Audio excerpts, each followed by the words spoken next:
Талас шаарындагы Капар Медитбеков атындагы драм театрында 25 сентябрда Альянс Алтын компаниясынын өкүлдөрү областын эли менен жолугушуу өткөрдү. Бул тууралуу аймактык телеканалга билдиришти. Жыйынга өкмөттүн Талас областындагы өкүлү Марат Мураталиев, Альянс Алтын ишканасынын жетекчиси Михаил Шубин жана экология тармагында жооптуу адистерди, ошондой эле областтын бардык районунда жана айылдардан келген 400 адам катышты. Мындан кийин ар бир кварталда же 6 айдын жыйынтыгы менен ушундай жолугушуулар болуп турарын билдирди. Эгер коопсуздугу боюнча жарандардын суроолору болсо, мага түздөн-түз кайрылсын деп билдирди Талас областынын өкүлү Марат Мураталиев. Жер үй алтын компаниясынын генеральный директорун Шубин Михаил Александрович чакырып, эл менен жолугушуу болду. Баягы ушу бүт Талас областынын элин чакырдык ушу драм театрга.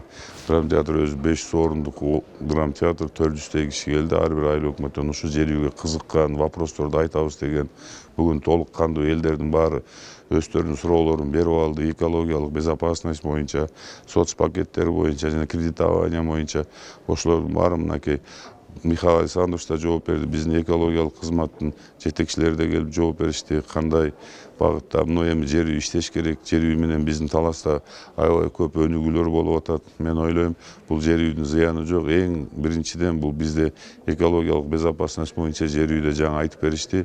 Кандай параметрлер, кандай бир коопсуздуктар, андайдан корко турган эчтеке жок экен. Бунун баарын азыр мен да айтып атам. Ушул биздин Кыргызстандын экологдору, Союздун экологдорунун баягы кылган иш тажрыйбаларынан чыккан нерсе. Жана хвостохранилище жөнүндө түшүндүрүп берди. Заводдо кандай суулар кирет, суу чыгабы, чыкпайбы, кандай бир ушу агып аткан дарыяга бир коопсуздук барбы, андай эч корко турган эчтеке жок. Мына азыр айтып беришти өз жетекчилер, ошонун адистерин баары. Мен ойлойм, элдин баары толук колдошту. Мурунку ушул жер үй жабылсын деп жүргөн байкелерибиз да келди, баарын түшүнүшүп, азыр ушул жер үй ачылып, эффективный биздин Кыргыз мамлекетинин, анын ичинде Талас областынын өнүгүшүнө ушул жер үй көп салым салат. Бизде көп эле айтылып жүрөт. Кийинки муундарга эмнени калтырабыз? Ушул жер үй алтын иштеп кетсе, жана биз ушулар аркылуу ишканаларды курсак көбүрөөк, элибиздин баары жумуш менен камсыз болуп Таласыбызды гүлдөтсөк, мен ойлойм, бул чоң жеңиш болот. Талас областынан болобу, Кыргыз мамлекетинен болобу, ошо жер үйгө кызыккандар болсо, интернет аркылуу чыкпай түз эле келип, мына менин эшигим ачык, мен менен келип байланышса, мен да чакырып атам. Ошо жер үйдүн ичинде болуп аткан иштердин баарын толук кандуу көрсөткөнгө биз дайынбыз. Областын элине аткарылып жаткан иштер боюнча маалыматтар берилди. Михаил Шубин Альянс Алтын ишканасынын иши боюнча маалымат берип, жер үйдүн тарыхына токтолду. Бул жерде 51 жыл мурун геологдор ачышкан менен компаниянын иштетүүчүлөр 6 жолу алмашкан. 2015 жылы гана Кыргыз өкмөтүнүн чечими чыгып, 11 август күнү жер ülкенин иштетүү ачык сынакка жарыяланган. Биз элдик угулларга компаниянын долбоорун көрсөтүп, толук маалымат бергенбиз. Ал долбоордо бир дагы жолу өзгөрүү болгон жок. Бардык шарттар өз нугу менен баштапкы көрсөтүлгөндөй жүрүп жатат. Бүгүнкү күнгө чейин бизде 19 подрядчы уюм иш алып барды. Учурда анда 900 адам иштеп жатат. 270 адам окуудан өттү. Анын ичинен 50 адам Казакстанга окуп келишти. 900 жумушчу ичинен 517 адам Таластын тургундары болсо, ал эми 312 адам Бекмолдо айыл аймагынан болушат. Биздин подрядчиктерге жумушка жалаң жергиликтүү тургундарын алынсын деген талап койгонбуз. Айыл тургундары сынак түрүндө алынып окуудан өтүүдө.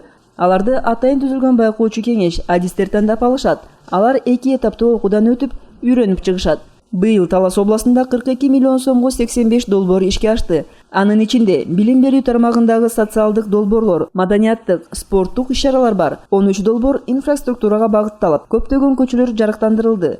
Областтын айыл чарба өндүрүүчүлөрүнүн колдогонда долбоорлор болду. Бүгүнкү күндө Бакубат Талас фондунан 8% насыя үчүн 180 миллион сом бөлүнгөн. Бул фондду иши аймактык долбоорлорду ишке ашырып, жумушчу орундарды түзүүгө, калкты иш менен камсыздоого багытталган. Келе жаткан жылдан баштап биздин компания Кыргызстанга жер ülкенинен 2 миллиард сом түшө баштайт, деди ал.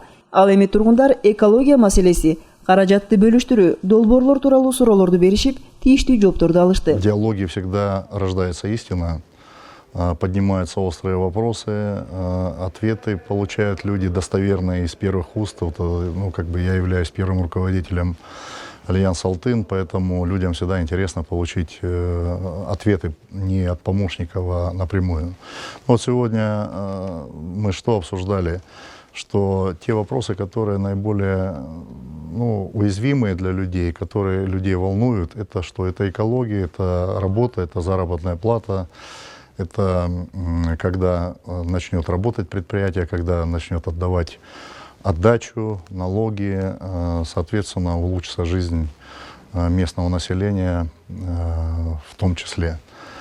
Ну, мы ответили на вопросы касательно опасности попадания в воду вредных веществ, наличия урана, наличие цианида, который может попасть в воду. В том числе такие острые вопросы, как там, условия конкурса, который проводился в 2015 году. Почему наша компания победила, а не другие? Ну, мы отвечаем, потому что наша компания дала на тот период лучшие условия. Кроме тех 100 миллионов, которые стояли в условиях конкурса, 100 миллионов долларов, которые надо было немедленно оплатить.